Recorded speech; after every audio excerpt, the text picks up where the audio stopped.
Hey guys, and welcome back. Don't breathe towards me. Breathe that way.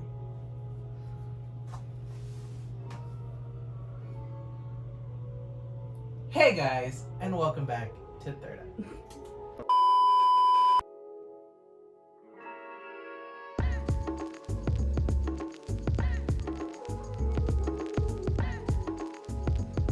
Hey guys, and welcome back to Third Act. Today we are going to be reviewing Nikki Rowe High School's Into the Woods. Super excited. This was actually one of the last shows we saw. Yeah. I was really excited to review this one after I saw it. I thought it was going to be very interesting to talk about it because there was a lot of things that I liked about the show. Especially because we were really impressed by last year's Anything Goes. Oh yeah. I mean, let's just get right into it. Okay. Okay, let's talk about the technical elements first. Okay. I thought the set was very well designed. Mm-hmm.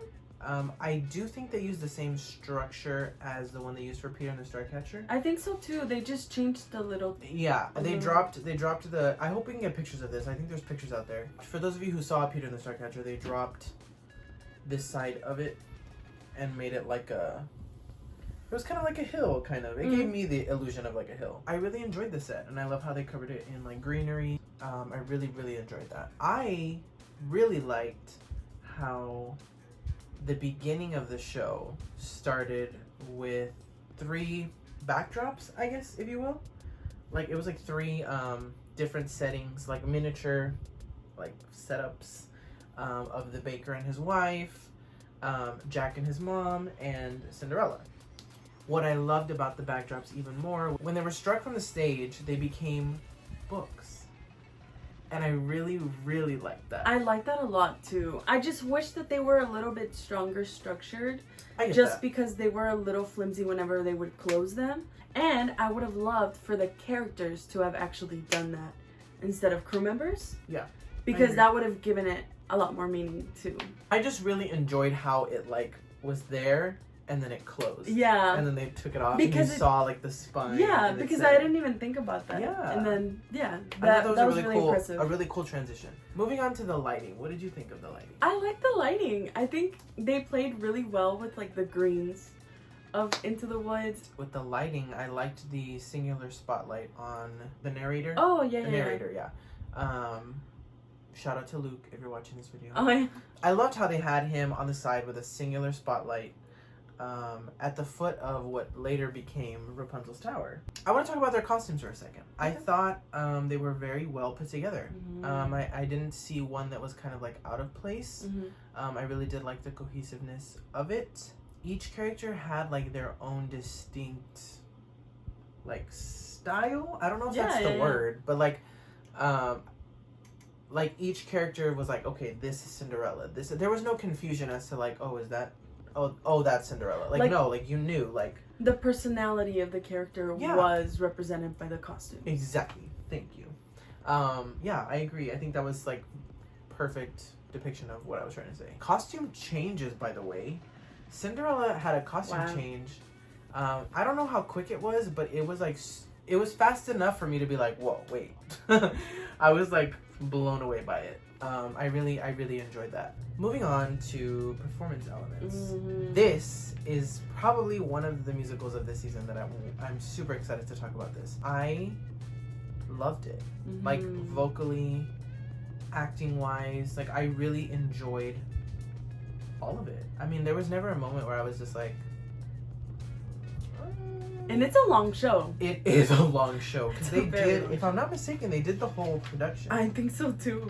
There is a 1-act version of Into the Woods, and I don't mean like the 40-minute UIL competition. I mean actually just 1 act of the musical. Yeah. And it ends before the baker's wife dies. Mm-hmm. So we haven't seen that version, but I know that it's out there. I was very pleasantly surprised that they were able to do the whole show. Yeah. Because they have an excellent choir. This is another musical that is perfect to use your choir for. This one, Hunchback. Honestly, any musicals that have a strong ensemble, perfect opportunity to use your choir. I want to talk about vocals for a sec.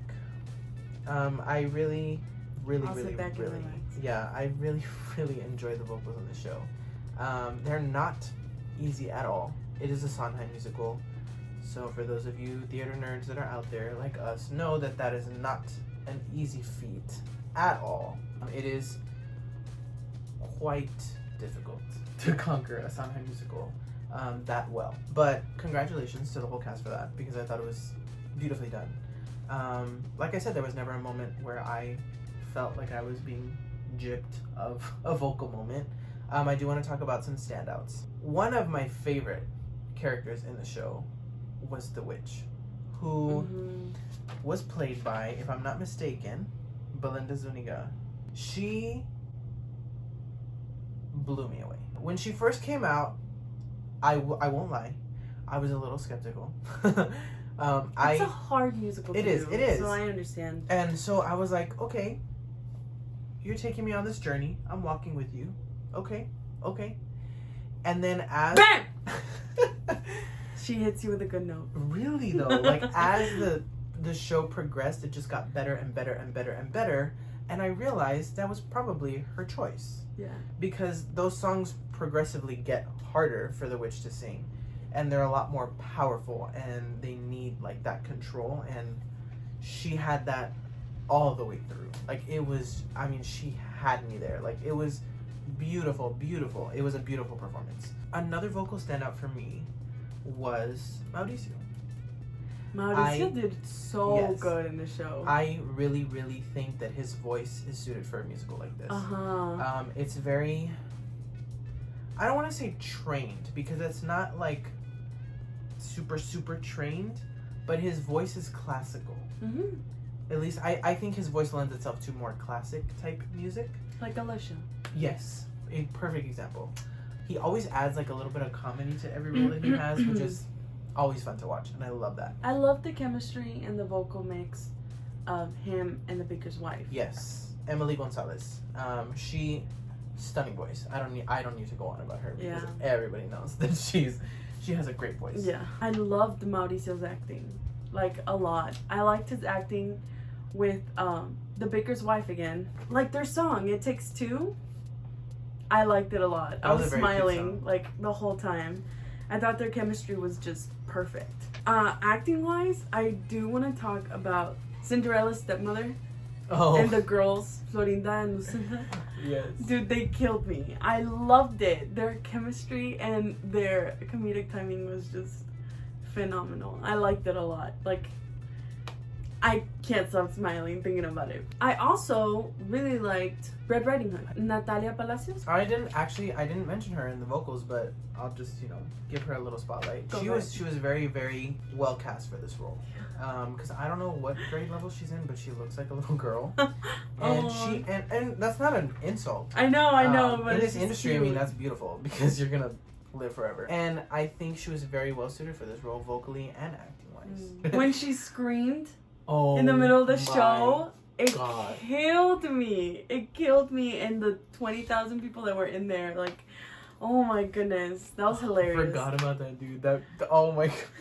Dude, and the fact that she was able to do that and continue singing, like, because it was so loud. I loved it. Oh my god. I loved every minute of her on stage. Me too. I agree.